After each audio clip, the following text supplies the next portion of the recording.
So, what can we learn from this victory against Arizona today? I was supposed to do predictions and I didn't, but let's fast forward. Shador didn't have one of the greatest games that he could have, but he was proficient or efficient, as I could say. 23 for 33, 250 yards. I wrote down 2 interceptions. Got to do better, you know what I mean? But I'm not going to try to complain. When you beat a team 34-7, you can either choose to criticize them on all aspects or you can give them props for a good game today. Now, Shiloh, he definitely came through as far as picking up and moving quicker than what we expected. That's why I wanted from Shiloh, as far as he was a little hesitant, a little slow, you know what I mean, versus Kansas State. But we made sure we said he's injured. That's the reason he definitely picked it up. Defense was phenomenal, man, in all aspects. Linebackers were basically the cerebral minds out there today. Defensive line, especially that nasty hit by Green, man. We got some boys who are going to be playing on Sundays, not just Saturdays. Definitely. I mean, we understand the JSU situation with HBCUs, but for this Colorado team, there will be several players who will be getting drafted. If you don't agree, you're a hater. So we won 4 games only last year. We improved every year. Prior to Deion Sanders, they won only 1 game. Deion Sanders won 4 games last year. This year, we're 5-2, ladies and gentlemen. We have a chance to win 8 games or more this year. You think about where Colorado program was at. That's a victory, ladies and gentlemen. See, the naysayers are going to keep. They've been calling Colorado trash since Deion got there.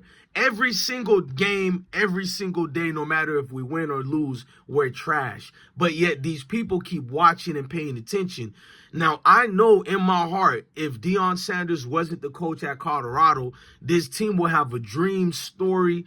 Everybody would be on the board with it right now, but we know why they're not celebrating Deion's success at Colorado right now, whether through financial situations. We've been propelling in the record boards right now, season tickets being sold damn near a whole year before the season even start, records out the chart right now. I've seen nothing but great changes even before this Arizona game. But what did we learn from the Arizona game? A lot of teams that would have lost to Kansas State in the fashion that we lost, their heart wouldn't been into an Arizona team. I made sure to let y'all know Arizona is not a duck team now. I remember the glory days of Arizona, and it's not just known as a basketball team, too. When I mean by glory, they won like 8 games and 9 games a year type of is you used to receive from an Arizona-led team. So just because they were 3-2 at the time before we played them, now they're 3-3.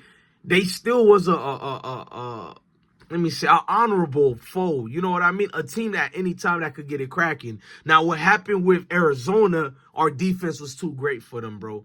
They couldn't overcome that type of defensive front that we had, unleashing them.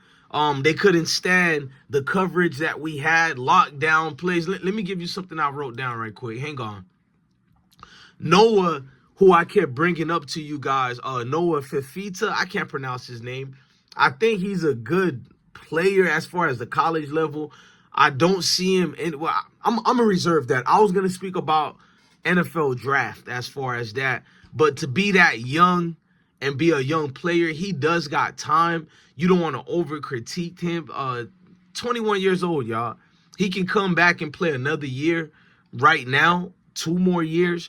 I think he'll grow and change, but to be overwhelmed with the Colorado defense that we had on that boy, ain't no way he was going to overcome that. And all I'm saying is, had Arizona had a different type of quarterback, I mean, Noah's a sophomore right now.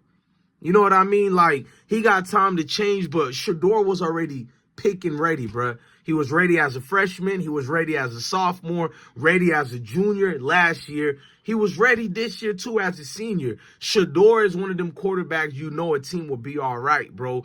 Like, look, the offensive line blocking well, but I'm letting you know he's one of them quarterbacks you plug into an NFL team that doesn't have a great offensive line.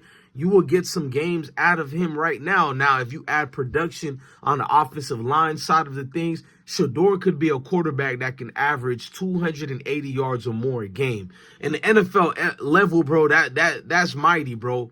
NFL level with those type of defensive schemes that are out there, Shedeur would easily dissect it. So I don't want people to take away Shedeur didn't pass for another 300-yard game, because you know it. If Shedeur doesn't average 300 to 400 yards a game, he's trash. Hell, even when he was averaging damn near almost 400 yards a game, people were still trying to call him Shaduki. Nah, that's Tupac Shedeur right there. Phenomenal athlete, phenomenal mindset, IQ that he has that doesn't get talked about a lot at all. But we know on the NFL level side of things, the GMs are speaking about what he has going over there. Now let's fast forward. I'm looking at some of the teams today, bro. Nebraska. Man, them boys got lit up, bro. I think Indiana beat them boys like 50-something to 7. Hold on, man. Nah, man. Because too much passes being given on the national football level and in the college level, bro. Because there's a lot of NFL teams I need to call out. But we'll do that on Sunday. You know what I mean? Let's stick today. Nebraska only scored 7 points. Matt Rule is supposed to be a superior coach than Deion Sanders, right? You having close battles with Indiana, and now this year you're getting ransacked by Indiana. The score was 56 to 7. Here's how the first quarter went. Indiana scored 7 points. Nebraska scored 0. That's all right. Second quarter, Indiana scores 21 points. Nebraska scores 7. Third quarter, Indiana Hoosiers scored 14 points. This is a basketball school, but let's not leave traces out there in the willows. Indiana has been known for upsetting Ohio State plenty of times, so I'm not trying to make them a scrub team. But fourth quarter, 14 to zip again. They ran through that weak Nebraska team, and y'all don't, bruh. You're going to tell me I have to be humble because Nebraska beat us. No, I don't. We beat Nebraska worse last year than what they beat us this year. And y'all trying to tell me it didn't count when we beat them. So I ain't trying to hear all that. Matt Rule cannot coach to save his life anymore, that is. Maybe back in the days, he could have coached. Fam, bro, like, this is a national embarrassment, bro. Can you imagine Deion Sanders losing this way to Indiana? What you Duck fans would have said? A lot of y'all, and what I mean by Duck, I ain't speaking about the Oregon Ducks. Don't let that go over your head. Y'all had everything to say when they beat us. Matt Barry of the Matt Barry Show and his boyfriend Paul Feinbaum. All that garbage y'all started saying, talking about Matt Rule is building a university. He's building a team up. What team, man? What team you talking about he's building? Straight doodle? What is this man building, bruh? That is not a competitive team right there. And I'm one of the people who complimented Nebraska University, bruh. This is by far garbage, bruh. I told y'all, when they play an opponent that has steadfast defensive backs, everything else crumbles for them, bro.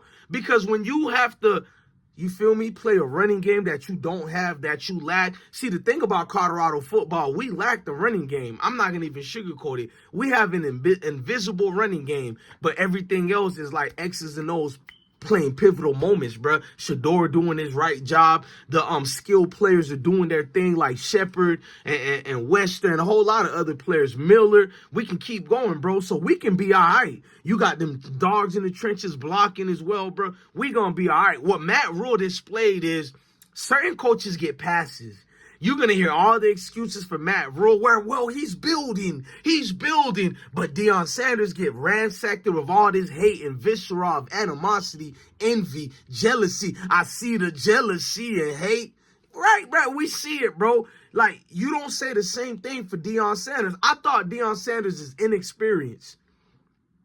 How come he gets unleashed with relentless attacks? Withdrawals of attacks over and over again. Meanwhile, Duck coaches like Matt Rule, y'all continue to babysit him. Don't let Dan Lanning fool you. When Oregon Ducks start losing, you gonna remember I told you so. Wait for it. Oregon Ducks ain't really played a probable opponent that you can look at it like, it's either they gonna lose or win yet. They've been playing teams that has no type of defense, bro. You hear me? Dylan Gabriel, the quarterback who's playing in his 6th year. I'm hearing everybody saying Shedeur is an old quarterback. What?